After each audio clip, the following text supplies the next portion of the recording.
Longest possible carbon chain चुनिए जिसमें maximum number of functional groups हो। ये आ गई कार्बन चेन। कितनी है जितनी है इतनी है। 1 2 3 4 5 5 कार्बन की प्यारी प्यारी चेन है। ठीक है, 1 डैश 2 डैश 1 डैश 2 डैश, ये साइड चेन है। और अगर साइड चेन को देखें, CH3 C double bond O ethanol group है। अच्छा, तो अपने पास क्या आ जाएगा? We have 3 di ethanol, methyl carbonyl, ethanol, alkanol ऐसे बोलते हैं, इथेनॉल। और क्या है बाबू? ये हो जाएगा 2,4 डायोन, तो दिस मींस पेंटेन 2,4 डायोन, दो कीटोन्स हैं इसलिए डायोन। Right, absolutely. एक और हो जाए। प्रैक्टिस करनी है, धनाधन ढेर सारी करनी है। चलिए अगला question. The IUPAC name of the following compound is, oh my God, दो OH हैं और एक अल्कीन है। प्रेफरेंस किसे देंगे? हाईएस्ट प्रायोरिटी फंक्शनल ग्रुप की प्रेफरेंस सबसे ज्यादा होती है। तो अगर एक नंबर यहां पड़ा है तो फिर इधर अल्कीन की तरफ मत मुड़ जाइए, हाईएस्ट प्रायोरिटी फंक्शनल ग्रुप की ही तरफ मुड़ना चाहिए। तो 1 2 3 4 5 6 एक ऑप्शन ये है। उल्टा ना चले हम। कैसे? अगर हम यहां पे 1 डाल दें तो 1 2 3 4 5 6 ऐसा आ जाएगा। येलो वाले में और ग्रीन वाले में दोनों में 1,3 डायोल आ रहा है। हाँ जी, पर येलो वाले में अल्कीन का नंबर है 5 और ग्रीन वाले में अल्कीन का नंबर है 4। सही कौन सा है बाबू? फिर तो ग्रीन वाला ही सही है। लिख देते हैं नाम, बिल्कुल साइक्लोहेक्सीन डायोल है ये। तो this is cyclo x 4 in 1,4 1,3 diol, 1,3 diol. That's it. That's it. The IUPAC name of the following compound is, क्या होगा? दो COH है, हाँ, और एक रिंग में है और एक साइड चेन में है। जी हाँ, तो प्रेफरेंस किसको दें? अब जिसको चाहे उसको दें। क्यों? तो फर्क तो कोई है नहीं, एक ही को चुन सकते हैं, दोनों को एक साथ तो ले नहीं सकते। तो ये आ जाएगी कार्बन चेन। कुछ बच्चे कह सकते हैं कि क्यों ना सर हम ये इसको कार्बन चेन मान लें। ऐसे बहुत ही खतरनाक है। आप रिंग के कार्बन को चुन रहे हैं तो पूरे रिंग पे गोल गोल घूमना पड़ता है, फिर साइड में नहीं निकल सकते। साइड में है तो साइड में घूमते घूमते रिंग पर नहीं आ सकते। ये नहीं कर सकते कि रिंग में चलते चलते साइड चेन पर आ गए, आधा रिंग काट के निकाल लिया, ये नॉट अलाउड ना, वो गलत हो जाएगा। यही कार्बन चेन है। साइड चेन क्यों ना चुनी, वो भी चुन लेते, उसमें 3 कार्बन थे, यहाँ 6 थे तो 6 चुन लिया। साइक्लोहेक्सेन कार्बोक्सिलिक एसिड, साइड में ग्रुप है 1 डैश 2 डैश, COOH हुआ कार्बोक्सी, तो 2 carboxy, 2 carbon ethyl, 2 carboxy ethyl. और कहां पर लगा है ये? 3 नंबर पर लगा है। ये 3 नंबर है ना, यहां लगा है। अच्छा, 3 नंबर पर है 2 कार्बोक्सी इथाइल। किसमें? साइक्लोहेक्सेन कार्बोक्सिलिक एसिड, इसमें है। Right, absolutely right. The IUPAC name of the following compound is, well, क्या है? आप देखिए, आपके पास है कार्बोक्सिलिक एसिड, एल्डिहाइड, CONH2 यानी कि अमाइड, क्लोराइड, कीटोन, क्या क्या नहीं है। हाईएस्ट प्रायोरिटी कौन सा है बाबू? हाईएस्ट प्रायोरिटी तो COOH है। तो सारे फंक्शनल ग्रुप्स जो बचे हुए हैं, हाईएस्ट प्रायोरिटी ग्रुप के अलावा जो कुछ बचे हैं वो सब प्रीफिक्स हो चुके हैं। सारे प्रीफिक्सेस का प्रायोरिटी ऑर्डर सेम होता है। तो ये मत सोच लेना कि अमाइड की इज्जत कीटोन से ज्यादा है या एल्डिहाइड से ज्यादा है, कुछ नहीं, सब बराबर है। हाँ, अल्कीन होता तो उसकी इज्जत होती, अल्कीन तो है नहीं। तो लॉन्गेस्ट पॉसिबल कार्बन चेन चुनिए जिसमें मैक्सिमम नंबर ऑफ सब्स्टिट्यूएंट्स आ जाएं, और वो प्यारी दिव्य कार्बन चेन और कोई नहीं, ये लगती है हम। 1 2 3 4 5 6 7। अच्छा, हेप्टेनोइक एसिड है ये। जी हाँ, ये हेप्टेनोइक एसिड है। अरे लेकिन यहाँ तो बहुत कुछ है। हाँ, बहुत कुछ है। ये क्या है? कार्बेल्डिहाइड। नहीं नहीं, वो तो सफिक्स था। प्रीफिक्स क्या है? मिथेनॉइल या फॉर्माइल। ये है फॉर्माइल। इसे पहचानते हैं? ये है CONH2। नाम दे सकते थे amino carbonyl. Actually amino carbonyl तब बड़ा यूजफुल होता है जब नाइट्रोजन पे अल्काइल ग्रुप्स भी लगे हों। पर सिर्फ अगर यही हो तो पता है IUPAC ने एक और नाम भी दिया है इसका, कार्बामॉयल बोलते हैं। क्या क्या क्या क्या क्या? कार्बामॉयल। पहले नहीं बताया था? सब चीजें एक बार में बता देने से लोग दुखी हो जाते हैं ना, एकदम से याद नहीं करते, तो टुकड़े टुकड़े में सूचना देनी चाहिए। This is carbamoyl. NH2C double bond O कहीं से जुड़ा हो तो कार्बामॉयल है। अच्छा, ये तो बड़ा खतरनाक है। हाँ, जो भी है, अमीनो कार्बोनाइल भी बोल सकते हैं, कोई गलत नहीं है। पर आपको कार्बामॉयल आना तो चाहिए कि भाई कोई सामने वाला लिख दे तो ऐसा तो नहीं हो कि और ये क्या लिख दिया। आपको पता होना चाहिए, इसलिए बता रहा हूं। ठीक है, नाम लिखो। नाम लिखते हैं। 4 कार्बामॉयल। अच्छा, 3 क्लोरो। अल्फाबेट का ये लिख लिया। फिर ये क्या है? फॉर्माइल, EFGH, है ना? तो 2 फॉर्माइल। 5 ऑक्सो। कीटो डबल बॉन्ड O के लिए, एल्डिहाइड या कीटोन वाले के लिए ऑक्सो भी लगाते थे। तो 5 ऑक्सो। तो 4 पर कार्बामॉयल जुड़ा है, 3 पर क्लोरो जुड़ा है, 2 पर फॉर्माइल और 5 पे डबल बॉन्ड O यानी ऑक्सो जुड़ा है। किसमें? हेप्टेनोइक एसिड जी में। अरे वाह, ये तो बड़ा प्यारा नाम है। जी हाँ, शानदार मॉलिक्यूल और भव्य नाम है। देखिए आप, धड़ाधड़ लिखेंगे आप, ये कार्बामॉयल आ गया तो उसको अमीनो कार्बोनाइल लिखा ना तुमने, कोई टेंशन मत लो। वो एक नई चीज बताइए कि उसको कार्बामॉयल भी कहते हैं। ठीक है ना? अब है, ऐसा है, श्याम सुंदर है या घनश्याम, जो भी है तो कुछ नहीं। The IUPAC name of the following compound is, क्या है इसका फॉलोइंग कंपाउंड का नाम? Carboxylic acid COOH। गजब। अब इसमें आप देखिए कि लॉन्गेस्ट पॉसिबल कार्बन चेन चुननी है। हाँ, चुन लेंगे, पर इसमें एक शर्त और भी मांग रहे हैं। डबल ए ट्रिपल बॉन्ड जितने हो उतना अच्छा। पर ये इतना भद्दा कंपाउंड है, इसमें एक ही हो सकता है, एक से ज्यादा तो हो नहीं सकते। प्रभु की इच्छा पूरी हो, यही सही। ठीक है, 1 2 3 4 5 6, 3 ग्रुप्स। कौन सा ग्रुप है ये? इथाइनाइल। अच्छा, 1 2 3 है। ठीक है, 2 3 4 ट्राई इथाइनाइल। 2 3 4 ट्राई इथाइनाइल। ठीक है, और 6 कार्बन है तो hex 5 yne oic acid, hexynoic acid.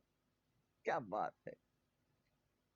देखने में नॉमेनक्लेचर में बच्चों को मजा इसलिए आता है कि देखने में कितने भी ये भयंकर कंपाउंड क्यों ना दिखे हो, बच्चे धड़ाधड़ सही नाम लिख लेते हैं इनका, तो उन्हें बहुत मजा आता है।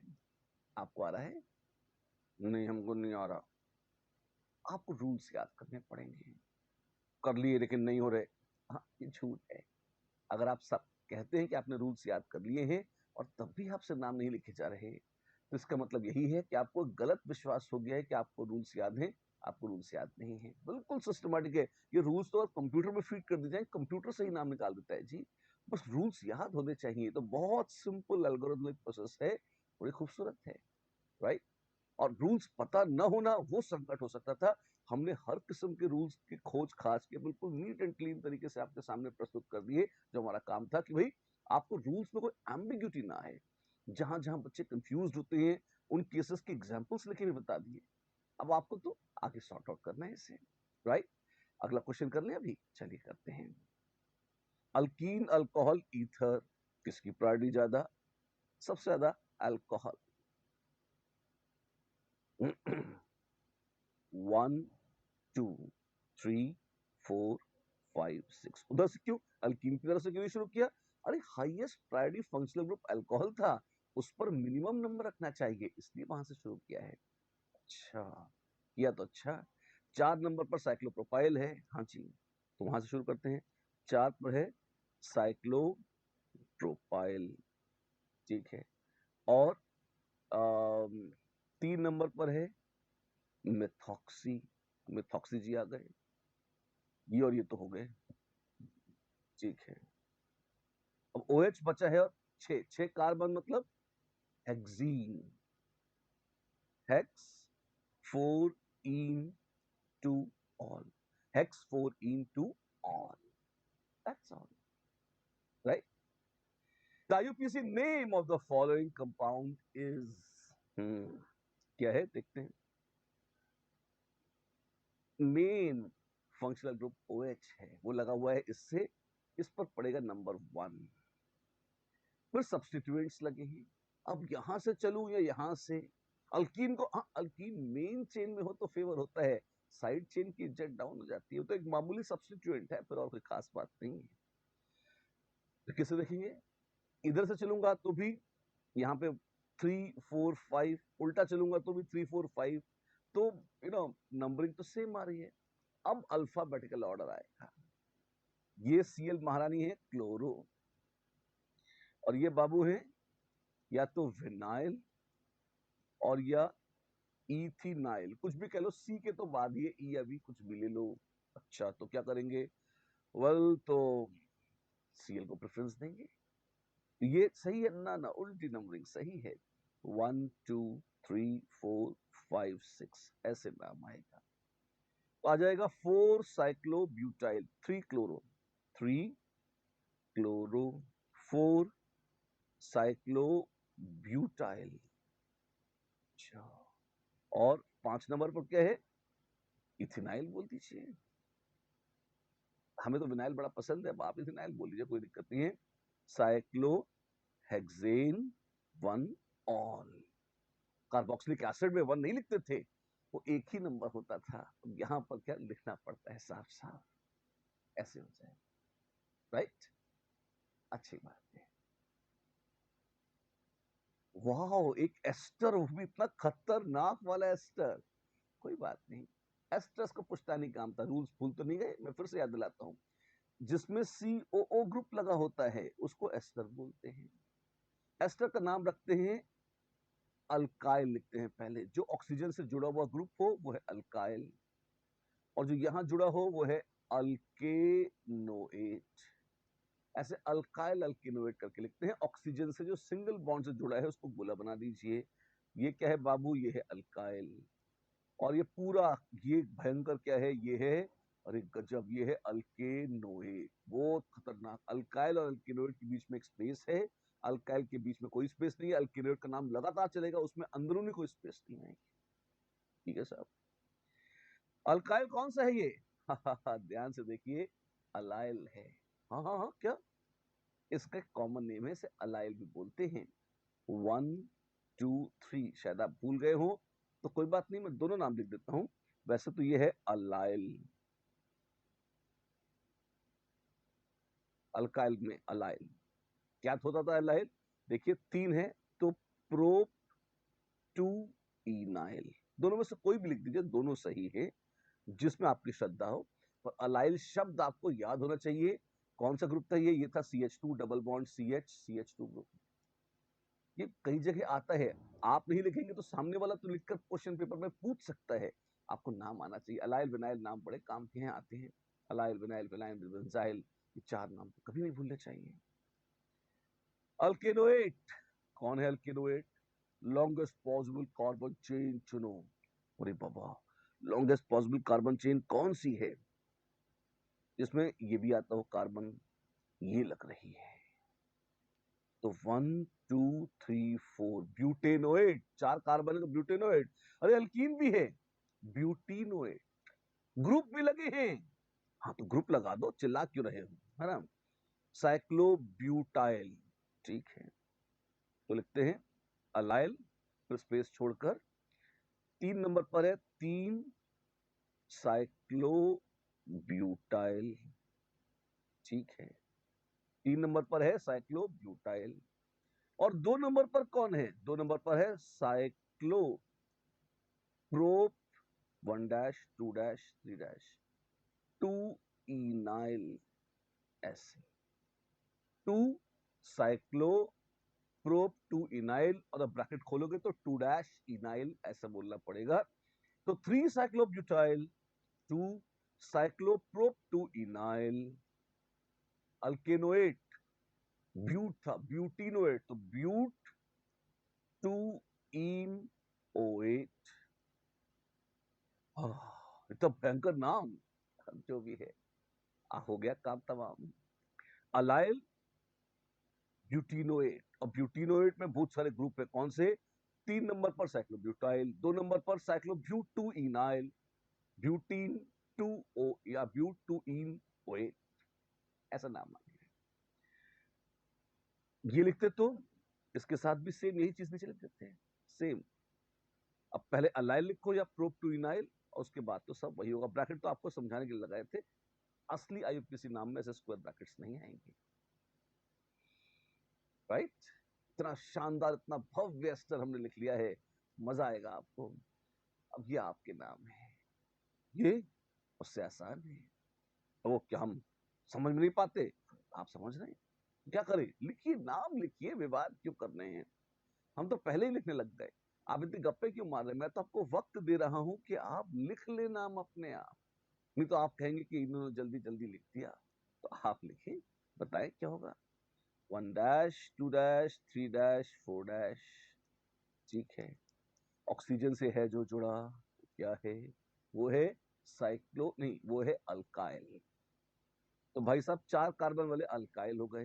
ब्यूटाइल, अल्कीन भी है, ब्यूटीनाइल, तो ब्यूट 2 इन 1 आयल, ब्यूट 2 इन 1 अल्काइल कहां से लगा है वो भी बता रहे हैं साफ साफ, बड़ा जरूरी है। But 2 yne 1 oyl alkyl. अब अल्केनोएट की बारी है, 1 2 3 4। और बाबा, ये क्या है? ब्यूटेनोएट। मामूली ब्यूटेनोएट है ना रे, 2 नंबर पर ग्रुप लगा है, कौन सा? साइक्लोप्रोपाइल। तो साइक्लो कहां कहां कहां लगा रहा है भैया? 2 नंबर पर 2 साइक्लोप्रोपाइल ब्यूटेनोएट। अच्छा, ऐसा है जी, हाँ ऐसा है। यहाँ बीच में डैश वैश नहीं लगा है, ना ना ना, खबरदार, ये अलग है। ये है अल्काइल, ये अलग है, ये है अल्केनोएट। ये 2 शब्द अलग है। अल्केनोएट के नाम में अंदर कोई गैप नहीं है। आपने तो यहाँ गैप छोड़ दिया है, अरे तो हाथ से लिखते हुए छूट गए, ये कोई गैप नहीं कहलाते ना, ऐसे मत सोचना तुम। स्पेस तो सॉरी, स्पेस तो यहाँ है बीच में बस, और कहीं नहीं है। अल्काइल पूरा एक साथ, अल्केनोएट पूरा एक साथ, ऐसे जाएगा, समझे? अच्छी बात है। The IUPAC name of the following compound is, क्या है भैया इसका नाम? देखते हैं। Sulphonic acid. Oh my God, सबसे ज्यादा प्रायोरिटी का फंक्शनल ग्रुप भी यही है। हाँ, तो क्या करें? नंबर 1 डाल दो इस पे, 1 2 3 4 5, ऐसे कर ले जी। हाँ, ऊपर क्यों नहीं मोड़ लिया? C डबल बॉन्ड पे ले जाते, प्रीफिक्स है वो, तो उसमें उसको मेन कार्बन चेन में शामिल करके कुछ हासिल तो होना नहीं है, भाड़ में जाए क्या करना, इकट्ठे निपटा देंगे। क्या नाम था इसका? CONH2 carbamoyl. यस। और ये क्या है? ये है इथेनॉइल ऑक्सी। क्या क्या क्या बोला? इथेनॉइल ऑक्सी, ई से, और वो कार्बामोइल C से। तो पहले तो आएगा 4 कार्बामोइल, 3 नंबर पर इथेनॉइल ऑक्सी। और कौन है? Pentane, 1 sulphonic acid. अच्छा, शानदार है, अरे शानदार है ये। देखिए इतने सारे क्वेश्चंस कराए जा रहे हैं आप, तो बच्चे प्रैक्टिस तो आपने करनी है ना। जब सब कुछ सीख चके धुरंधर हो गए तो अब तो धमाधम बैटिंग होगी, करिए प्रैक्टिस आराम से। मेरी बातें सुनते समय हाथ मत रोक लेना, लिखते रहिए रात में। बातें तो इसलिए करता हूँ कि आपको खुद लिखने का वक्त मिल जाए, राइट। मेक श्योर सुनते रहिए, कान से लिखते रहिए, हाथों से करते रहिए, दिमाग से पैरेलल प्रोसेस में लगातार धाड़ धाड़ धाड़ चलना चाहिए, तब आएगा मजा। ठीक है ना। चलो ये क्या करेंगे, चुनो वो जिसमें हो हाईएस्ट पॉसिबल हाईएस्ट प्रायोरिटी का फंक्शनल ग्रुप। हाँ जी। उसके बाद यदि वो आ जाए तो वो चेन चुनो जिसमें हो maximum number of double triple bonds, भले ही वो छोटी चेन क्यों ना हो। हाँ, क्या क्या क्या बोले जा रहे हो? अरे रूल्स बोल रहा हूँ बाबू, ये रूल्स थे नॉमेनक्लेचर के। ऐसे। अच्छा, अरे वाह। तो क्या होगा, आ जाएगा 1 2 3 4 5 6 7। 1 2 3 4 5 6 7। हेक्सेनोइक नहीं, हेप्टिनोइक एसिड, हेप्टाडाइनोइक एसिड बन रहा है ये तो। डाइन भी है, डाइने बैठी है यहाँ। CH3 और ये क्या है, इसका क्या नाम देंगे? जब भी अंट शंट साइड चेन हो, सबसे दूर से चालू करो। सबसे बाहर कौन सा लगा है? इथाइल। फिर क्या लगा है? नाइट्रोजन, NH2N मत देखो, नाइट्रोजन आएगा कि ना? हाँ, अमीनो। अच्छा, तो ये है इथाइल अमीनो। जी हाँ, या अमीनो इथाइल। हाँ, इथाइल अमीनो है ये। अमीनो इथाइल क्या होगा वो भी लिख के दिखा दूंगा, अभी तो इसको लिख। 3 नंबर ई से। ठीक है, तो यहां से शुरू करते हैं। 3 नंबर पर है इथाइल अमीनो। पूरा एक है ये। 3 नंबर पर है इथाइल अमीनो। ठीक है, और क्या है भैया? 2,5 डाई मिथाइल, तो मिथाइल बैठे हैं। 7 कार्बन, तो हेप्टा। अल्कीन का है 2,6 डाइनोइक। अरे बाबा रे, एसिड। ऑइक एसिड तो खट चिपका दिया अंत में, बस ऐसा। इथाइल अमीनो लिख दिया आपने। हाँ, एन इथाइल अमीनो क्यों ना लिखा? आप एन लिख दीजिए, कोई दिक्कत नहीं है, कोई कोई पाप नहीं, आप लिख सकते हैं बिल्कुल, है ना। आप साफ साफ बता रहे हैं कि नाइट्रोजन पर लगा इथाइल, तो और जाएगा कहां, लगेगा ही वही। फिर भी आपकी तमन्ना, बिल्कुल साफ लिख दीजिए एन इथाइल अमीनो, बहुत अच्छा लगता। अमीनो इथाइल क्यों लिखा? अमीनो इथाइल इसलिए लिखा, मान लीजिए मैं ग्रुप लगा देता हूँ, थोड़ा आप टेंशन मत लेना, मॉलिक्यूल बदल जाएगा पर वो ऐसा हो जाएगा। CH2 CH2 NH2। अगर मान लीजिए मैं ऐसा लिख देता, अब पता है इस ग्रुप का क्या नाम रखते हैं? सबसे बाहर से गिनना शुरू करिए, सबसे बाहर नाइट्रोजन है, तो ये हो जाता अमीनो। और फिर 2 कार्बन है तो इथाइल, और इथाइल में भी 1-2, तो 2 अमीनो इथाइल ये ग्रुप होता। ऐसे नाम देते हैं इसका। और ये 1 2 3 4 5 6 7 6 नंबर पर लगा है, तो मेन चेन में 6 नंबर पर लगा है इथाइल, और उस इथाइल में 2 नंबर पर लगा है अमीनो। ऐसे नाम होता, ये इसका अर्थ आता, ऐसे ये लिखा जाता। आप समझ रहे हैं? जी हाँ, आपकी जय हो। ये कंपाउंड आपके लिए समर्पित है, अब इसको आप देखिए। The UPSC name of this very very beautiful compound is, कितने कार्बोक्सिलिक एसिड लाओगे? कार्बोक्सिलिक एसिड तो आते ही जाएंगे, 1 2 3 4 5 6, 6 कार्बोक्सिलिक एसिड हैं। अगर ऐसा है तो इसमें क्या होगा? ये है हेक्सिनोइक एसिड, और इसमें ये ग्रुप लगे हुए हैं, तो लगे रहे तो गिन लेंगे। 5 नंबर पर क्या है? सस्ती ब्रोमो। ईश्वर उसको सुखी रखे, क्यों? छोटी सी ग्रुप थी, इसने हमारा टंटा कटा दिया। यहाँ 1-2-3-4-5-6, ये तो बेंजीन, बेंजीन नहीं है ना, 3 पाई बॉन्ड नहीं है इसमें। हर 6 मेंबर रिंग बेंजीन नहीं होता, ध्यान से देखना। ये साइक्लोहेक्साडाइन है। अच्छा, भयंकर है, भयंकर तो होगी, डाइन है है ना। क्या होगा? 4 नंबर पर है साइक्लोहेक्सा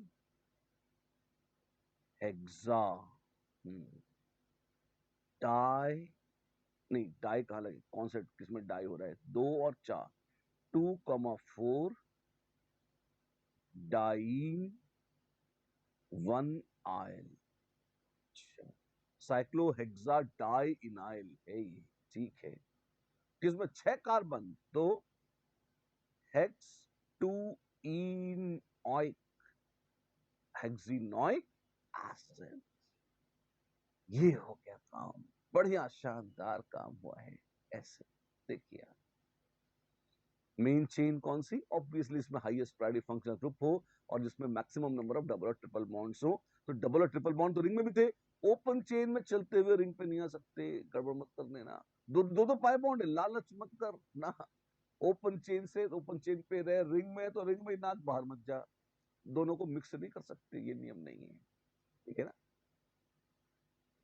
ऑब्जेक्टिव क्वेश्चन बिल्कुल करते हैं। The correct structure for 6 amino gun gun gun sulphonic acid. ये गन गन गन क्यों बोल दिया? इतने लंबे लंबे नाम कौन पढ़ेगा, अपन तो देख लेंगे ढांचा पूछा है एक का, ठीक है। बनाए इसे, बनाए। नाम कैसे बनाते हैं? सबसे पहले तो वर्ड रूट पढ़ो। वर्ड रूट है हेक्सीन, ठीक है, और साइक्लोहेक्सीन प्राइमरी सफिक्स देखो तो साइक्लोहेक्सीन 6 मेंबर रिंग तो बना ले। और हेक्स 2 इन और 1 सल्फोनिक एसिड, तो 1 पे सल्फोनिक एसिड लगा ले। और 2 पे इन बोली है तो 1 2 2 पे इन लगा देते हैं, ठीक है। और 6 अमीनो 3 और 4 और 5 और 6, ये 6 पर अमीनो है और 4 पर हाइड्रोक्सी है। माशाल्लाह, ये हो गया। क्या करेंगे? सल्फोनिक एसिड SO3H के बाद अल्कीन 1 2 3 4, धोखा धोखा, 4 पर था हाइड्रोक्सी, नहीं है यहाँ पे, गलत है ये। 1 2 3 4 5 6, ठीक लग रहा है। 2 पे अल्कीन आ गया, 6 पे अमीनो, 4 पे हाइड्रोक्सी, ठीक है। हमने तो कुछ और बनाया था, उसी को टेढ़ा कर तो ये बन जाएगा, सेम चीज है, कोई फर्क चीज नहीं है। यहाँ क्या है? 1 2, धोखा धोखा, 2 पर अल्कीन नहीं आया, 1 2 नहीं आया, छोड़ दो, 1 2 2 कुछ भी होता, नहीं आया ना। आंसर तो मिल ही गया था जी, वही सही था। अगला क्वेश्चन देखिए, देखिए। The IUPAC name of the following compound is, क्या है ये? देखते हैं। बेंजीन का रिंग और OH और साइनाइड और ब्रोमीन, गजब गजब पे गजब होते जा रहे हैं, ठीक है। IUPAC नेम में इसको फिनॉल बोलना उचित नहीं होगा क्योंकि OH से ज्यादा प्रायोरिटी होती है साइनाइड की। तो ये भाई साहब है बेंजीन कार्बोनाइट्राइल। अच्छा, तो बेंजीन कार्बोनाइट्राइल या बेंजोनाइट्राइल चलेगा। पहली बात है, जिसके नाम के अंत में बेंजीन आ रहा है वो तो नहीं चलेगा। क्यों? इतने भारी भारी ग्रुप्स को लिखते हुए ना। तो बेंजोनाइट्राइल, जी हाँ, और बेंजोनाइट्राइल जी लेंगे इस बेंजोनाइट्राइल के साथ। तो हम अब इसमें क्या है? नंबरिंग जो प्रीफिक्स हो गए तो OH की प्रायोरिटी अब ज्यादा नहीं है, किससे? Br से। जो पहले आओ पहले पाओ का सिद्धांत है, तो ये 1 है, तो ये 2 3 4 5 ऐसा होगा। It is 5 hydroxy, 5 hydroxy 2 bromo, half sweet. सही कौन है? बी एक सही उत्तर है, B is the answer. Phenol बोल दे ना, फिनॉल नहीं बोल सकते, क्यों? OH से ज्यादा प्रायोरिटी CN की थी, इसलिए। The IUPAC names of the following compound is are, एक से अधिक नाम भी संभव होते हैं बाबू, तो कौन सा सही है? एक से ज्यादा, देखते हैं। बेंजीन रिंग है, उससे मिथाइल और Cl लगा है, दोनों प्रीफिक्स होते हैं तो कोई बहुत महान इज्जत नहीं है। आप इसे क्लोरो मिथाइल बेंजीन बोल सकते थे। अच्छा, क्लोरो या मिथाइल में प्रेफरेंस किसको होती? दोनों की सेम प्रायोरिटी है, प्रीफिक्स है तो प्रायोरिटी सेम है। क्लोरो C से, मिथाइल M से, C पहले आएगा, तो 1 क्लोरो 4 मिथाइल, ठीक है। 4 मिथाइल क्लोरो, अरे क्लोरो का नंबर नहीं डाला यार, तो अच्छा नहीं किया। टॉलुइन बोलता तो बोल सकता था कि मान लीजिए टॉल्यूइन है और 1 2 3 4 4 क्लोरोटॉल्यूइन तो बिल्कुल सही है। 1 क्लोरो 4 मिथाइल बेंजीन भी सही है, अभी बोला था। 1 मिथाइल ना ना ना, अल्फाबेटिकल ऑर्डर तो कोई चीज होती है यार, बी एंड सी यार द करेक्ट आंसर, राइट। चलिए, एक धमाकेदार जबरदस्त रिवीजन कर लिया है, किसका? हमने कर लिया है नॉमेनक्लेचर का रिवीजन। क्या कर लिया? एक तरह से प्रैक्टिस कर करके उसे और पक्का कर लिया, खूब सारे केसेस देख लिए हैं, कार्बोमोइल जैसा प्रीफिक्स भी देख लिया है, राइट। चलिए, अब कहानी को अगर आगे बढ़ाते हैं तो आप देखते हैं जनरल ऑर्गेनिक केमिस्ट्री में, ऑर्गेनिक केमिस्ट्री की शुरुआत में तो नाम रखना हमने सीखा। जब हमने नाम रखना सीख लिया है तो अब आगे अगर आप देखेंगे तो आपको और बहुत सारे ऐसे फिनोमिना, कॉन्सेप्ट्स दिखाई देंगे जिनको अगर आपको जिनका ज्ञान है तो आप ऑर्गेनिक अच्छे से पढ़ सकते हैं। उन कॉन्सेप्ट्स को हम जनरल ऑर्गेनिक केमिस्ट्री के अंतर्गत इस नाम से पढ़ाते हैं, राइट। शुरुआत करते हैं। बिल्कुल, सबसे पहले तो केमिकल रिएक्शन होता है तो होता क्या है? अजी, बॉन्ड टूटते हैं, नए बॉन्ड जुड़ते हैं, तभी तो केमिकल रिएक्शन होता है। तो टूटते कौन से बॉन्ड है? During the course of a reaction, some bonds are broken and some new bonds are formed. कुछ टूटता है और कुछ जुड़ता है। अब आप ये देखिए कि जो बॉन्ड टूट रहे हैं, कोवलेंट बॉन्ड जो टूट रहे हैं, वो दो स्टाइल से टूटते हैं। एक, जब वो बराबरी पे टूटे। कैसे कैसे? ऐसा होता है कि भाई जैसे मान लीजिए बॉन्ड है ए और बी, ए और बी ने बॉन्ड बनाया था, ए ने एक इलेक्ट्रॉन दिया, बी ने एक इलेक्ट्रॉन दिया, कहा 50-50 पार्टनरशिप वो शेयर करेंगे। अब जब बॉन्ड टूटा तो शराफत तो ये कहती है कि भैया एक इसने दिया था इलेक्ट्रॉन, एक इसने दिया था, तो तुम अपना वापस ले लो, तुम अपना वापस ले लो, तुम अपने रास्ते, हम अपने रास्ते, जाओ। अगर ईमानदारी से काम हो जाए तो इसे कहते हैं होमोलेटिक क्लीवेज या होमोलेटिक फिशन। लेसिस का अर्थ होता है टूटना। होमो मतलब एक जैसा, होमोलेटिक मतलब एक जैसा टूटना। एक इलेक्ट्रॉन इधर गया और एक इलेक्ट्रॉन इधर गया, और जब ये टूटे तो बना ए डॉट और बी डॉट, इस तरह से। अच्छा, लेकिन कभी कभी मन में लालच आ जाता है। ए और बी का बॉन्ड था, तो बी ने कहा दोनों इलेक्ट्रॉन तो हम ही चुरा के भागेंगे, अपना तो लेंगे, तुम्हारा भी हड़प देंगे। धड़ाक, इससे टूटेंगे तो बनेगा ए प्लस और बी माइनस। माय गॉड, ये क्या है? ये है हेटेरोलिटिक क्लीवेज। टूट रहा है पर बराबरी पे नहीं, दोनों एक ने हड़प लिए, दूसरे ने त्याग दिए इलेक्ट्रॉन। एक से बन रहे हैं फ्री रेडिकल और दूसरे से बन रहे हैं कटायन और एनायन। अच्छा, और ढंग से देखते हैं।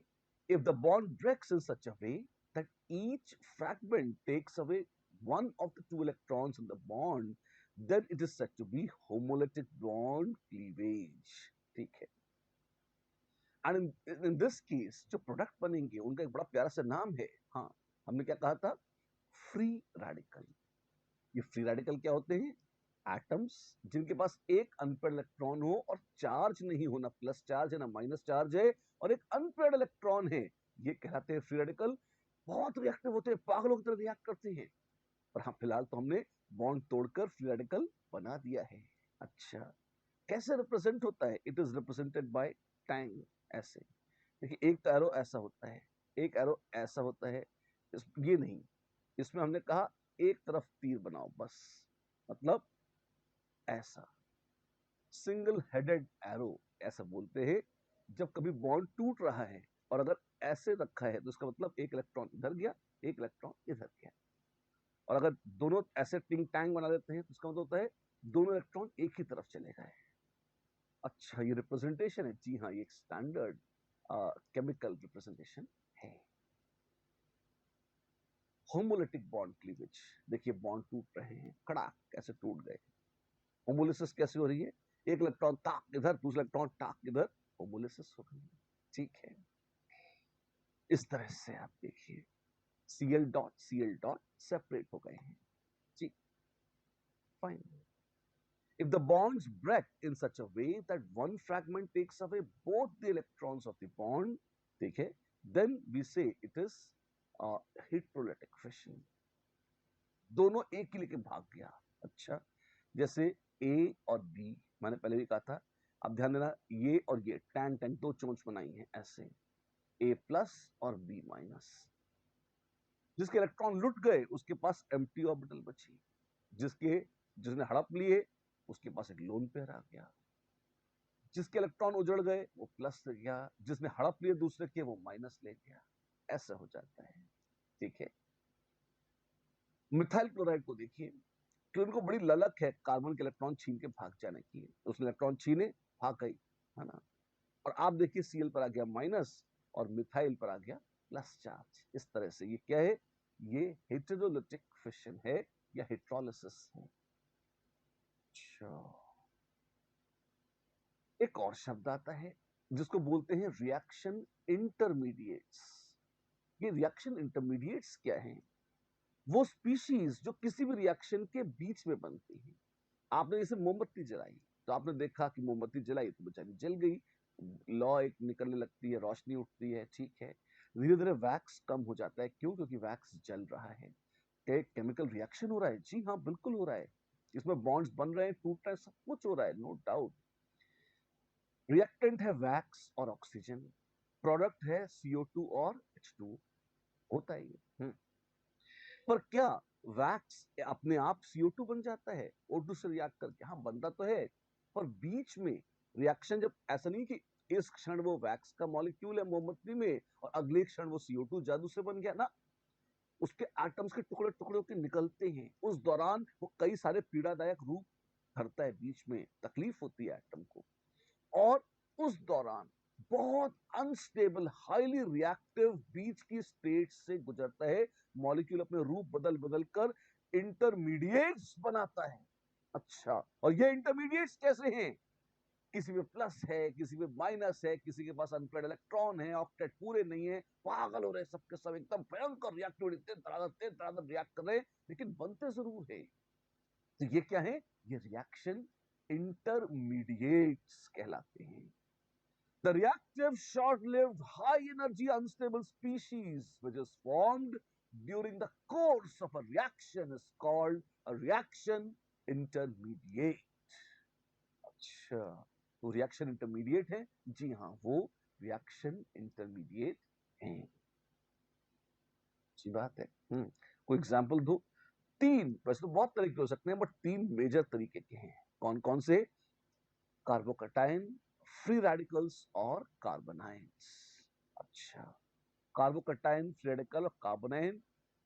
फ्री रेडिकल का परिचय हम आपको दे चुके हैं, और एक बार ढंग से बात कर लेंगे। कटायन और एनायन तो नाम से ही स्पष्ट है, क्या? कार्बोकैटायन, कार्बन पर कटायन बना रखा हो, कार्ब एनायन जिसमें कार्बन पर एनायन बना रखा हो। एनायन मतलब a negative ion, anion. Carbon पर माइनस चार्ज है तो कार्बोनाइन, कार्बन पे प्लस चार्ज है तो कार्बोकैटायन, बस। अच्छा, जैसे जैसे देखिए, मीथेन से या मिथाइल क्लोराइड से क्लोराइड निकाल दिया, CH3 प्लस बना, एक एम्प्टी ऑर्बिटल, हाइब्रिडाइजेशन sp2। जी हाँ, आप देखें कार्बोकैटायन कैसा है, सिर्फ CH3 प्लस कार्बोकैटायन नहीं है, किसी भी कार्बन पर प्लस हो तो वो कार्बोकैटायन है। और आप बड़े प्यार से देखें कार्बोकैटायन का, पहली बात तो नंबर ऑफ वैलेंस इलेक्ट्रॉन्स कितने हैं? वेल, आपने CHHH ऐसे बना रखा है, तो दो दो चार और दो 6 इलेक्ट्रॉन्स हैं, तो 6 वैलेंस इलेक्ट्रॉन्स। ऑक्टेट पूरा है ना? एम्प्टी ऑर्बिटल है? जी हाँ है। हाइब्रिडाइजेशन sp2 है, और ज्योमेट्री ट्राइगोनल प्लेनार। ज्योमेट्री है ट्राइगोनल प्लेनार, इस तरह से देख रहे हैं आप, बिल्कुल। फ्री रेडिकल्स क्या है? An uncharged intermediate which has 3 bond pairs and an unpaired electron on carbon atom. अच्छा, मतलब क्या है आपका? ये देखिए, इथेन को होमोलिटिक फिशन से 2 टुकड़ों में तोड़ दिया। अच्छा, मजे की बात है, इनका भी हाइब्रिडाइजेशन वही है, sp2। लेकिन आप गौर फरमाए, इसमें अनपेयर्ड इलेक्ट्रॉन, एक लावारिस इलेक्ट्रॉन पड़ा हुआ है किसमें? Unhybridised p orbital. Carbon R, ये R क्यों लिख रहे हो? मतलब यहाँ तो हाइड्रोजन लिखी है, पर हाइड्रोजन के स्थान पर इथाइल मिथाइल कुछ भी लगा देंगे वो भी चल जाएगा। ये जो चीज है ये कहलाती है फ्री रेडिकल। इसमें वैलेंस इलेक्ट्रॉन्स की संख्या कितनी होती है? 7। ऑक्टेट इसमें भी पूरा नहीं है, इसी वजह से बहुत रिएक्टिव है। चार्ज कितना होता है? चार्ज 0, कोई चार्ज नहीं होता। अनपेड इलेक्ट्रॉन 1 है, चार्ज नहीं है। हाईली रिएक्टिव है, ऑफ कोर्स रिएक्टिव तो सारे ही हैं। अच्छा, और hybridisation sp2, geometry trigonal planar, trigonal planar ऐसे बोलते हैं। अच्छी बात है। और कार्बोनाइन कैसे बनाएंगे वो भी देख लीजिए। क्लोरोफॉर्म CH3Cl H+ छीन लिया, CCl3- बना क्वेश्चन। अब आप ये देखें, एक लोन पेयर है इसके पास। अच्छा, इसमें हाइब्रिडाइजेशन अब sp3 होगा, और ज्योमेट्री अब ये ट्राइगोनल प्लेनार नहीं है, this is trigonal pyramidal. Ammonia की तरह? जी हाँ, अमोनिया की तरह। बैलेंस इलेक्ट्रॉन्स कितने हैं? बैलेंस इलेक्ट्रॉन्स 8 हैं, और चार्ज -1 है। ऑक्टेट पूरा हो गया। हाँ, तो रिएक्टिव, अरे बहुत बहुत रिएक्टिव होता है ये। क्यों? कार्बन को ना नेगेटिविटी बर्दाश्त नहीं होती, तो पागल होता है कार्बन। माइनस नहीं नहीं नहीं रखना, नहीं रखना, नहीं रखना, कोई ले लो मेरे इलेक्ट्रॉन। ऐसे छटपटाने लगता है, दौड़ने लगता है दूसरों को लोन पे डोनेट करने के लिए। ये हाल हो जाता है। बहुत ही रिएक्टिव है, लेकिन हाँ बन जाते हैं। कौन? कार्बोनाइंस। नेगेटिव चार्ज है इनके ऊपर, अनस्टेबल होते हैं। ऐसे ही 3 देखे, कार्बोकैटायन, फ्री रेडिकल्स और कार्बोनाइन। कार्बोकैटायन 6 वैलेंस इलेक्ट्रॉन थे, रेडिकल्स के 7 और कार्बोनाइन के 8। एम्प्टी ऑर्बिटल कार्बोकैटायंस के पास थी, फ्री रेडिकल्स के पास हाफ फिल्ड p ऑर्बिटल है, और कार्बोनाइंस के पास फुल्ली फिल्ड p नहीं sp3 हाइब्रिड ऑर्बिटल है। ये जरूर ध्यान रखिएगा, ठीक है? अच्छी बात है। एक बार जब ये बातें हो गई हैं, अब आप तैयार हैं उस दिव्य दर्शन के लिए जिसे लोग कहते हैं इलेक्ट्रॉन डिस्प्लेसमेंट इफेक्ट। पूरी ऑर्गेनिक केमिस्ट्री की जान है ये। अगर इलेक्ट्रॉन डिस्प्लेसमेंट इफेक्ट आपको आ गए, आपको एक बड़ा चंक ऑफ ऑर्गेनिक केमिस्ट्री की थ्योरी का क्लियर हो गया। और यदि ये ना आए, ओ क्यों नहीं आएंगे? हाँ एग्जैक्टली, तो हम उसकी बात ही नहीं करना चाहते यदि ये ना आएगी। लेकिन हाँ, सीखने अवश्य हैं मन लगाकर, और ये बहुत ही आसान लगेंगे आपको। क्या करें हम? आप बस मेरी बातें सुनते रहिए, मेरी बातें सुनते रहिए, हमारे साथ बने रहिए, और हमारे असाइनमेंट से होमवर्क करते रहिए। ऐसा लो कि थ्योरी आप भूल जाएं, ऐसा लो कि होमवर्क आप टाइम पे ना करें, फिर गड़बड़ हो जाएगी। अगर ये करते रहेंगे तो कोई दिक्कत कभी भी कैसे भी नहीं आएगी, नहीं आएगी, नहीं आएगी। कमाल है। हाँ कमाल तो है ही। शुरू करें? बिल्कुल, आइए शुरू करते हैं। Electron displacement effect which appears due to the electronic distribution or the movement of electrons is called the electron displacement effect. अच्छा, हमको लगता है कि न्यूक्लियस के चक्कर काट रहे थे इलेक्ट्रॉन और बीच में बॉन्ड वॉन्ड बना के अटक गए। लेकिन हम कोवलेंट बॉन्ड्स में जो मानते हैं ना कि 50-50 शेयरिंग हो रही है, हमेशा ऐसी होती नहीं है। इलेक्ट्रॉन्स जो हम मानते हैं उसकी बजाय किसी एक तरफ खसक जाते हैं। अच्छा, जैसे लोगों का दिमाग खसक जाता है, हम लोगों के दिमाग की बात ना करें, हाँ इलेक्ट्रॉन्स जरूर खसक जाते हैं एक तरफ। और अगर हम जो एक्सपेक्ट कर रहे थे कि 50-50 शेयरिंग हुई कोवलेंट में, उसकी बजाय इलेक्ट्रॉन बीचों बीच रहने की बजाय किसी एक एटम की तरफ या एक ग्रुप ऑफ एटम्स की तरफ किसी भी कारण से खसक जाएं, तो हम कहते हैं वो इलेक्ट्रॉन्स डिस्प्लेस हो गए हैं। अच्छा, और इन इलेक्ट्रॉन्स के डिस्प्लेसमेंट के कारण बहुत सारी प्रॉपर्टीज मॉलिक्यूल्स की बदल जाती है, सब कुछ ही बदल जाता है। रिएक्टिविटी, उसकी टेंडेंसीज, उसकी स्टेबिलिटी सब बदल जाती हैं। इसलिए सारे ऑर्गेनिक केमिस्ट्री की जड़ है ये इलेक्ट्रॉन डिस्प्लेसमेंट इफेक्ट। आइए इनके दर्शन, नमस्कार और अंडरस्टैंडिंग डेवलप करते हैं।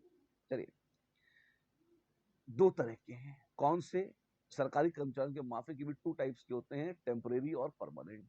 अच्छा, टेम्परेरी इफेक्ट जो कभी आया कभी गया। परमानेंट जो हमेशा मॉलिक्यूल में बरकरार रहता है, वक्त के साथ नहीं बदलता, वो है परमानेंट इफेक्ट। टेम्परेरी जो मॉलिक्यूल दो टकराए, थोड़ा सा कुछ हो गया, इलेक्ट्रॉन कूद गया एक तरफ, वापस चला गया, लौट आए, ये टेम्परेरी है। ऐसा। अच्छा, पहले परमानेंट की बात करें। अच्छी अच्छी बातें करते हैं, पहले परमानेंट इफेक्ट की बातें करते हैं। permanent displacement of electrons causing a permanent polarization of bond.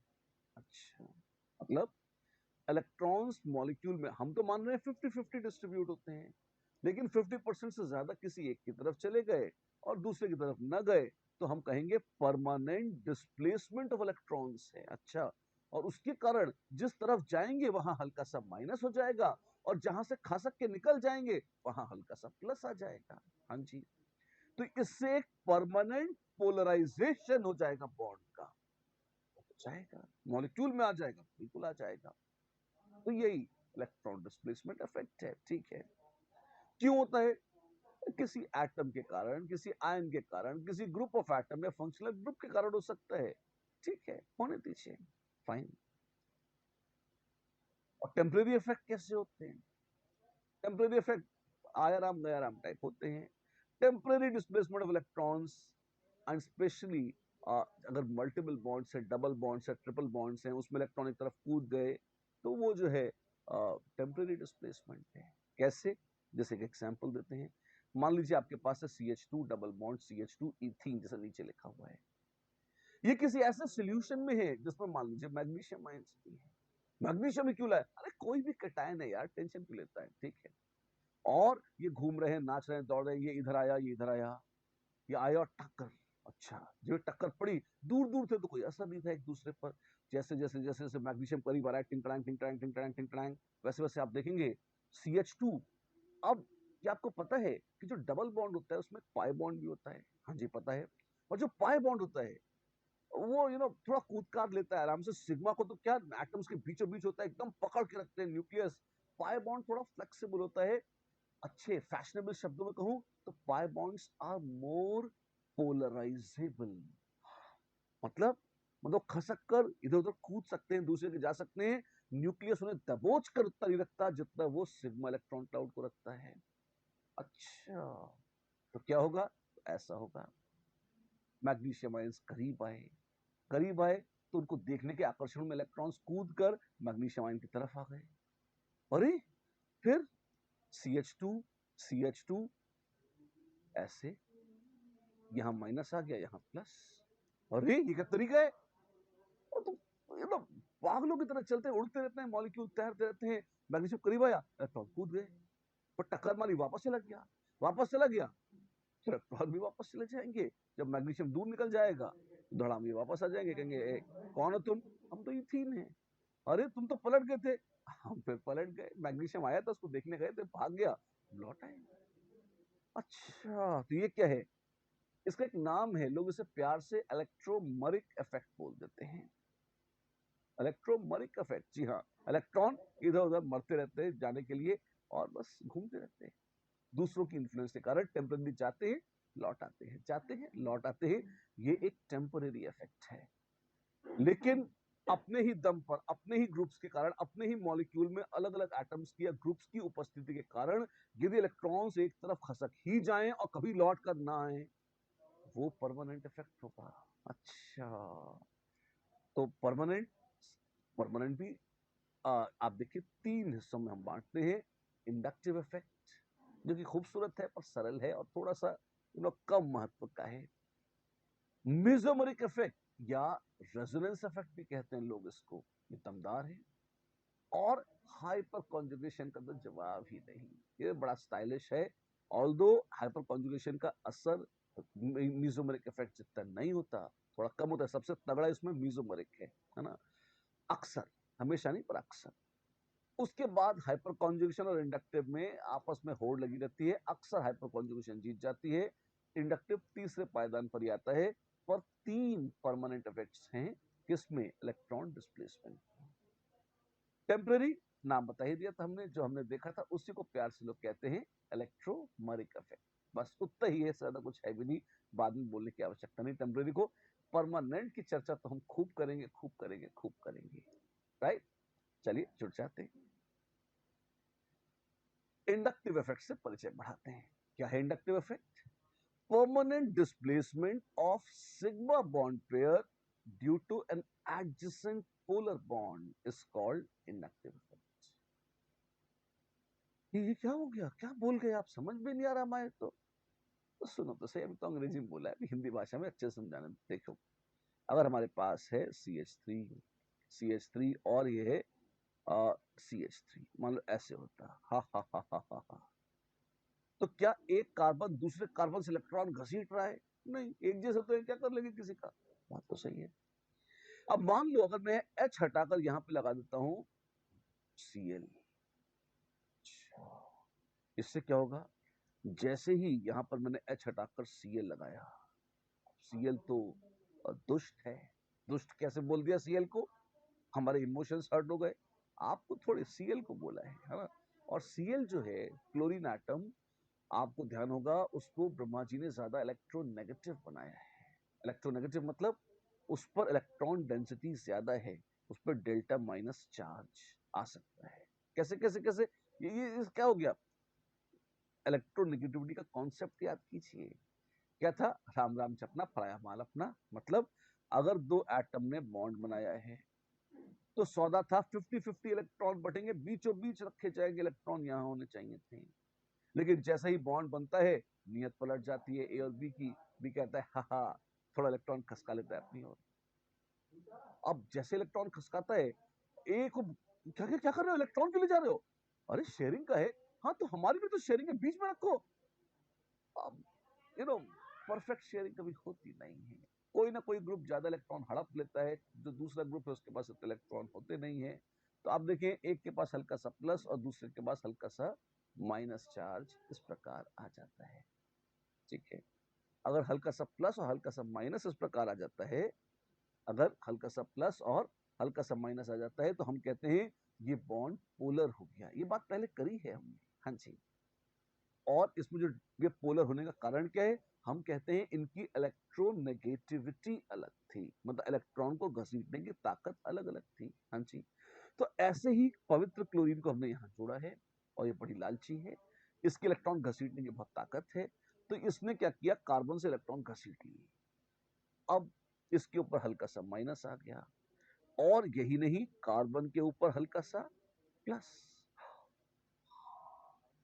अब आप एक बात पे गौर करिए कि क्या ये कार्बन तीनों कार्बन एक जैसे रह गए? नहीं, पहले एक जैसे थे, अब ये पीड़ित कार्बन है। ये ऐसा कार्बन है जिसके इलेक्ट्रॉन घसीटे जा चुके हैं, किसके द्वारा, क्लोरीन के द्वारा। इसमें हल्का हल्का प्लस है, इसके मन में जहर भर जाता है, प्लस चार्ज कर दिया, प्लस चार्ज कर दिया। अभी क्लोरीन का तो कुछ बिगाड़ नहीं पाते, अंदर सटकते रहते हैं, खुद प्लस आ गया तो इलेक्ट्रॉन लाओ, इलेक्ट्रॉन लाओ, इलेक्ट्रॉन लाओ। चार बॉन्ड बने हैं, Cl से तो कुछ बोलने की हिम्मत है नहीं, तो क्या होता है, H से लाओ, उधर लाओ, उधर लाओ, तो थोड़े इलेक्ट्रॉन यहां से घसीटे, थोड़े इलेक्ट्रॉन यहां से घसीटे, थोड़े इलेक्ट्रॉन यहां से घसीटे, ऐसा कर लेते हैं। कार्बन ने कार्बन से इलेक्ट्रॉन ले लिए, हाँ ले लिए। अच्छा कैसे, कार्बन से Cl ले ली थी, तो उसने पड़ोसी कार्बन से ले लिए। अच्छा, अब जो हल्का सा प्लस चार्ज आया था कार्बन का, उसको थोड़ा सा तृप्ति करिए, किसने, कुछ हाइड्रोजन दिए, कुछ दूसरी हाइड्रोजन दिए, कुछ तीसरे कार्बन ने दिए। तो आप देखो, जो सेकंड कार्बन है, कार्बन नंबर 2 है, उसको उतना बुरा नहीं लगेगा। क्यों? क्योंकि कार्बन नंबर 1 को तीन तीन लोगों ने हल्का हल्का इलेक्ट्रॉन दे दिया था, तो खाली कार्बन नंबर 2 को सारे इलेक्ट्रॉन नहीं देने पड़े थे, कुछ H ने भी दे दिए थे, हाँ जी। तो जो हल्का सा प्लस चार्ज अब क्रिएट हो रहा है कार्बन नंबर 2 पर, वो उतना ज्यादा नहीं है जितना ज्यादा कार्बन नंबर 1 पर था। तो डेल्टा डेल्टा प्लस बोल दो, डेल्टा की भी डेल्टा और कम हो गया। अच्छा, अब लेकिन एक बात बताइए, जो बीच वाला कार्बन था, ये 2 नंबर का कार्बन, इस 2 नंबर के कार्बन ने तो क्लोरीन के साथ जुड़ा भी नहीं हुआ था ये, हाँ जी। Cl के साथ जुड़ा था ये, और ये क्योंकि इलेक्ट्रोनेगेटिव ज्यादा हो गया, इसकी इलेक्ट्रोनेगेटिविटी बदल गई, इसने इलेक्ट्रॉन घसीट लिए, और इसके इलेक्ट्रॉन घसीटने के कारण अब कार्बन नंबर 2 भी लालची हो गया। उसने कहा हम बाहर से इलेक्ट्रॉन ले लेंगे, उसने इनसे घसीटने चालू कर दिए। अरे, पर प्लीज नोट, जब कार्बन नंबर 2 इलेक्ट्रॉन घसीटे तो उसके साथ भी 3 बॉन्ड है, 2 हाइड्रोजन भी है, कार्बन भी है, तीनों से घसीटेगा तो इंडिविजुअली किसी एक से इतने ज्यादा नहीं आएंगे, तो आगे चार्ज और भी कम हो गया। अच्छा, तो प्लस चार्ज लगातार कम होता जा रहा है, यस कम होता जा रहा है, तेजी से कम होता जा रहा है। सच तो ये है और 3-4 कार्बन के बाद न के बराबर असर हो जाएगा, कोई बहुत ज्यादा असर नहीं रहेगा। लेकिन बीच वाले कार्बन की ओर देखिए, Cl से नहीं जुड़ा था, पर फिर भी वो एक ऐसे पापी कार्बन से जुड़ा है जो आगे Cl से जुड़ा है। दुष्टों की संगति बुरी होती है। Cl के साथ जुड़कर कार्बन लालची हो गया, उसने पड़ोस के कार्बन से इलेक्ट्रॉन लिए, पड़ोसी 2 नंबर का कार्बन पहले 2 नंबरी था, वो और लालची हो गया। अच्छा, और फिर उसने 3 नंबर से ले लिए, 3 नंबर में भी लालच बढ़ा। लेकिन अक्रॉस द चेन चल रहे हैं तो आप देखेंगे लालच उतना उतना नहीं बढ़ता। सबसे ज्यादा लालची C1 था, फिर उससे कम C2, उससे कम C3, और 3-4 कार्बन के बाद न के बराबर इफेक्ट रह जाता है। ये लीला, ये फिनोमिना कहलाता है इंडक्टिव इफेक्ट। अच्छा, जैसे हाइड्रोजन देखिए शेयर कर रही हैं, नाइट्रोजन ने खसका लिए, ऑक्सीजन ने और खसका लिए, फ्लोरीन ने और खसका लिए, जाते जाते इलेक्ट्रोनेगेटिविटी बढ़ती जा रही है, अपनी ओर इलेक्ट्रॉन खसकाते जाते हैं। Displacement of electron takes place due to difference in electronegativities. जी हाँ, जो बोला था वो लिख के दिखा रहा हूं, ठीक है। ये एक परमानेंट इफेक्ट है, तो पहले ही बोल चुके हैं। इलेक्ट्रोनेगेटिविटी डिफरेंस के कारण खसकते हैं इलेक्ट्रॉन, बिल्कुल। और कौन सा इलेक्ट्रॉन? सिग्मा इलेक्ट्रॉन क्लाउड खसक जाता है। तो polarisation of one bond is caused by the polarisation of adjacent bond. मतलब आप देखें कि इसमें जो एक बॉन्ड था, यहां पे देखिए साफ साफ, या तो थोड़ा बड़बड़ घिचपिच हो गई है, मैं दोबारा लिख के दिखाता हूं। ये जो बॉन्ड था ये वैसे नॉन पोलर था, और यहां जो Cl आ गया, इसने इस कार्बन से इलेक्ट्रॉन लेके इसको पोलराइज कर दिया। हाँ जी, इसने इसको पोलराइज कर दिया। तो polarisation of adjacent electron cloud, polarisation of ये नया वाला येलो वाला, polarisation of adjacent electron cloud due to attachment with a high या due to attachment with a group of different electronegativity. कम ज्यादा कुछ भी हो सकता है, डिफरेंट है, उससे अटैचमेंट के कारण पड़ोसियों को भी फर्क पड़ गया। ये जो फर्क है ये कहलाता है इंडक्टिव इफेक्ट। ये फर्क कहलाता है इंडक्टिव इफेक्ट। किसके थ्रू चलता है? सिग्मा बॉन्ड्स के थ्रू चलता है, पाई बॉन्ड्स में इसका महत्व नहीं होता। अच्छा, इलेक्ट्रॉन ऑर्बिटल से कूद के बाहर चले जाते हैं, ऑर्बिटल का ही शेप डिफॉर्म हो जाता है, वो खसक कर एक तरफ आ जाते हैं, बस इलेक्ट्रॉन से कहीं कूद कर बाहर नहीं जाते, वहीं पड़े रहते हैं अपनी निजी पर्सनल ऑर्बिटल में। ठीक है, क्या डिस्टेंस डिपेंडेंट है? अब ये भी बोला था, दूरियां बढ़ती जाएंगी, तेजी से कम होता जाएगा। आपको वैसे भी पता है, सुना होगा आपने, अक्सर ज्ञान बढ़ता रहता है। लॉन्ग डिस्टेंस रिलेशनशिप्स नहीं चलती, ये लॉन्ग डिस्टेंस रिलेशनशिप नहीं चलेगी, दूरियां बढ़ जाएंगी, इंडक्टिव पागलों की तरह कम हो जाएगा, ऐसा है। आप देखिए, पहले Cl से जुड़ा था, पहले पे डेल्टा प्लस, दूसरे पे डबल डेल्टा, तीसरे पे तीसरी डेल्टा, चौथे तक तो असर ही खत्म हो गया, भाड़ में जाए, बस ऐसा है। राइट, चलिए।